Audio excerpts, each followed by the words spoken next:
So this is the iPhone 16 Pro, and I've had it for about 9 months. And today I want to talk to you about my comparison owning it compared to the iPhone 15 Pro, which I upgraded from when the iPhone 16 Pro came out. And you're going to find out if this upgrade was worth it or if it's worth just keeping the 15 Pro and waiting until the upcoming iPhones or just keeping it for a longer term.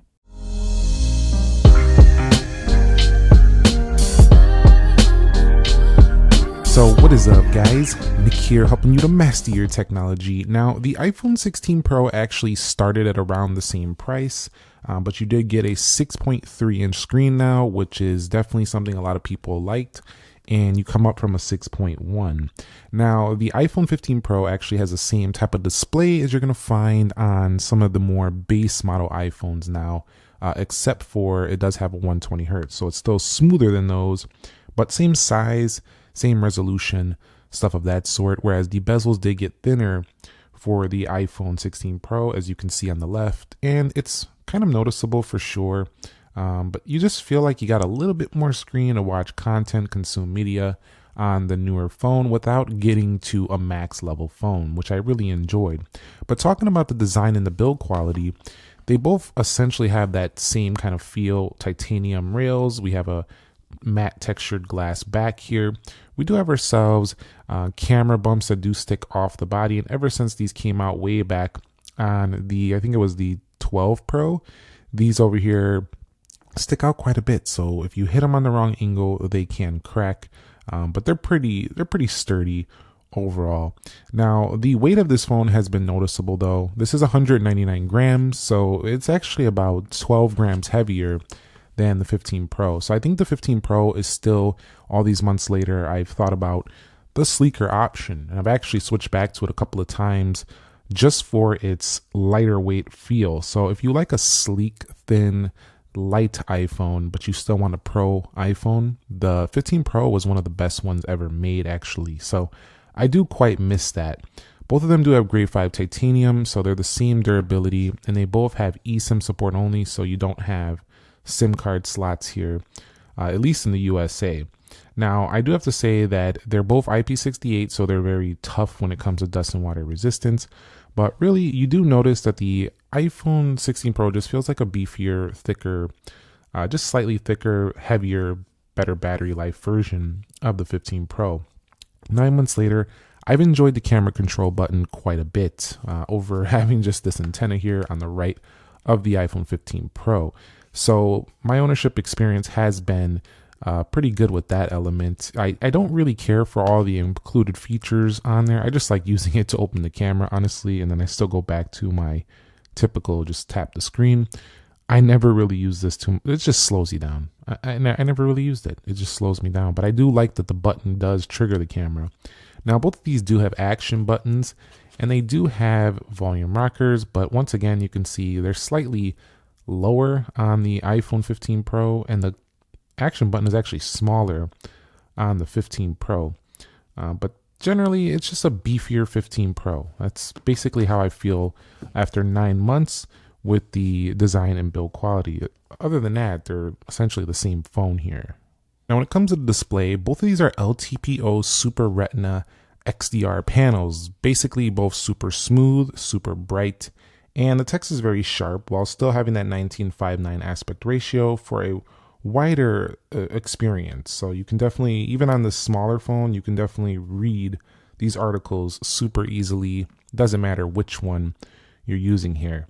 The iPhone 16 Pro actually has slightly less PPI, 460 versus 461, but that's not really noticeable in day-to-day. It's only 1 pixels per inch, so you would need a magnifying glass to see the difference. Nobody's going to notice that. They also both have high brightness modes that will hit 2000 nits if they're triggered by the sunlight. And those brightness levels are very high, but they're behind some of the competition that can hit like 3000. But here's the thing about the iPhones. I noticed the iPhones, even though they don't hit the highest brightness outdoors, they still get plenty bright, and they have a lot of more usable brightness on 1000 nits. A lot of phones don't get to 1000 nits. So the brightness that you see the majority of the time on both of these is identical, and it's incredibly bright. Now, both of these do have ceramic shield glass, so they're pretty durable versus cracking, but again, they're still smartphones with glass, so drop them on the wronging on cement, it's game over for you. But the main thing is that you just have a little bit more screen, or a little bit more body on here because of the bezels. It's just slightly more screen experience for the iPhone 16 Pro, which I think rounds it out to be a more polished look with those thinner bezels. Overall, getting closer to the future of iPhone, which might be actually a all screen display, which is what I think we might see down the line.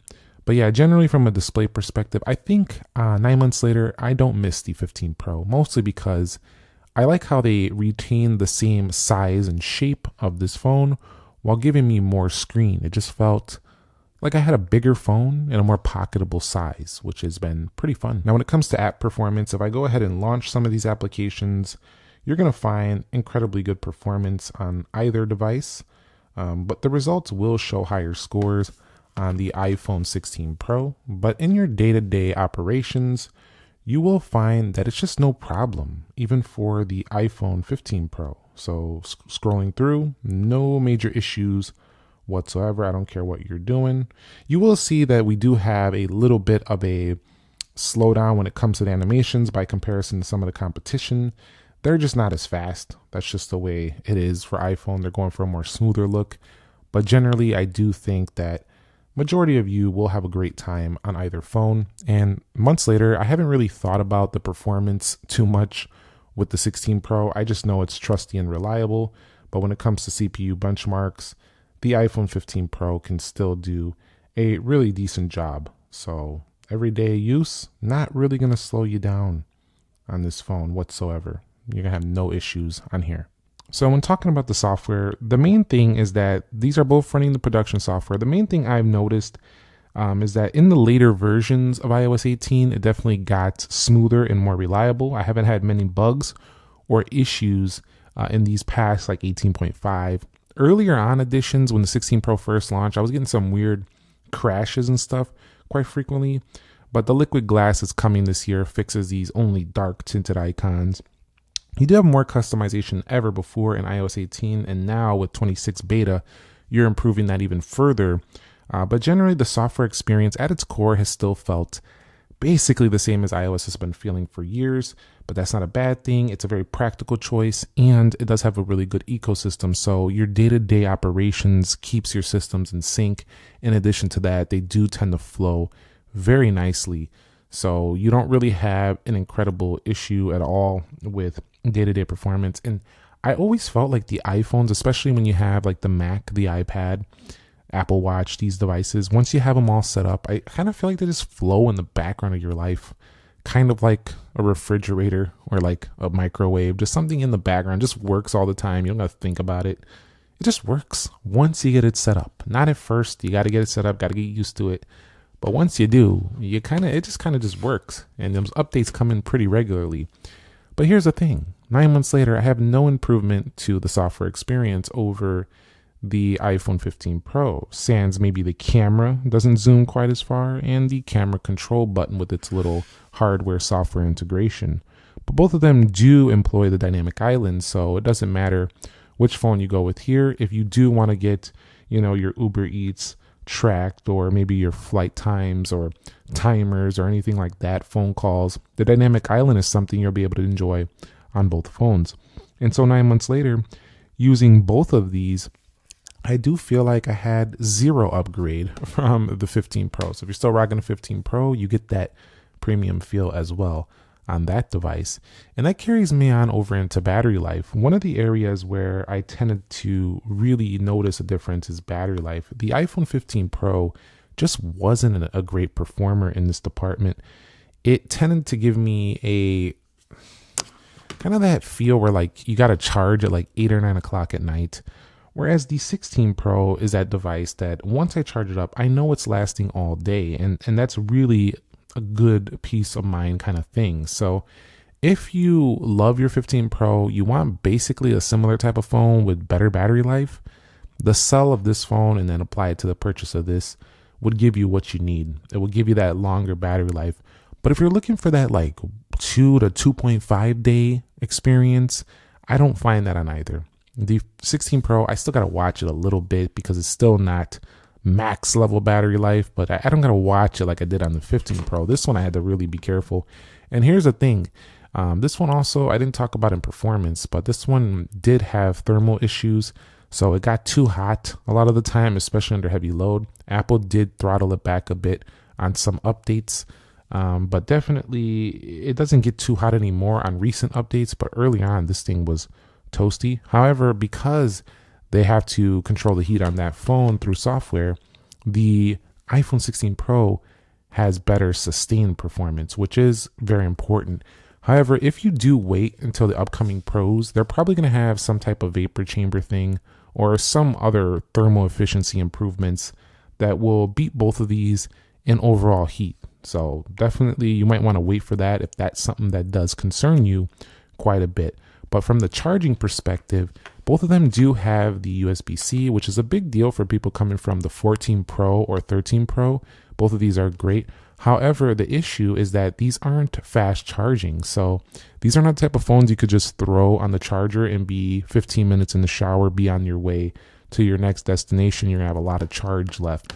You're not. These are the type of phones that if you're low, you better have at least about an hour or two to get a good amount of charge, maybe like an hour and a half to get like a full charge or more. So these are not very, very quick charging phones.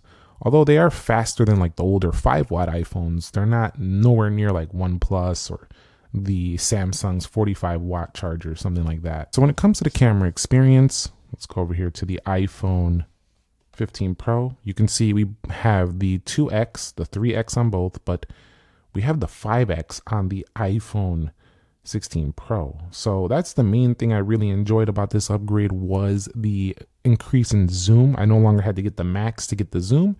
So I feel like I have the true Pro phone here, 35 millimeter. And then we do have ourselves the macro modes. If we go over to video, both of them can do 4K 60. Although the iPhone 16 Pro does have the better slow motion video, right around 4K 120. So if you need that super slow-mo, this is going to be the one to get. I think I have to enable it over here in settings. But if you do want the camera that gives you the better ultra wide angle, that's also going to be the iPhone 16 Pro. So if I go to slow-mo, you can see we could do 4K at 120. Let's go back to the camera there. And of course, while I personally didn't like or care for the camera control buttons, some people might like this switch you can do, or you can just double tap like that. Some of you might enjoy this. So I'm not saying that some people don't, some people might. So that is an actual improvement for some people.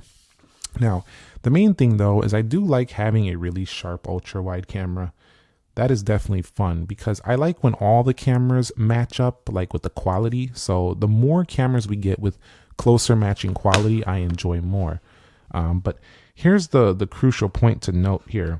The iPhone 15 Pro still has essentially, you could see similar front-facing results, most of the same type of features. So only people who are camera snobs or really need those extra zooming abilities would even notice. So this is still packed to the gills. Most people could still shoot feature-length films on a 15 Pro if they knew what they were doing. So the 16 Pro is not that much of a leap, but of course, anytime you improve across the board, ultra wide, sharper, better slow-mo, you get more Pro versatility. And the 16 Pros with its camera control button, its audio erasing features, is definitely ahead of the 15 Pro. It has been, and it's felt that way as well. Now, the iPhone 16 Pro actually had a louder speaker as well, a couple of decibels I found in my testing. So if you do speakerphone calls, you listen to music through your phone, the 16 Pro boomed a little bit more than the 15 Pro, but it's only a couple decibels, so it might not be that noticeable to the ear, but it's something to notate. In addition, I did find the 16 Pro did have better phone call quality, so if you do make phone calls, and also a little bit better reception strength, but I only mean a little bit. Like, they already improved it for the 15 Pro, so I only find slightly better reception strength, but this one couldn't actually hold on to signal in my garage. This one could hold on to signal in garages or places that are a little bit harder to reach signal. This one did better in that regard. And both of them did have the, oh, I triggered the flashlight, hold on. Both of them do have the ability to do emergency SOS, satellite text messaging. So they all do have that going for them there. But you do get Wi-Fi 7 on the 16 Pro. So this one did feel, in my experience, faster with the Wi-Fi speeds. I noticed that as well. Connection speeds pretty similar though.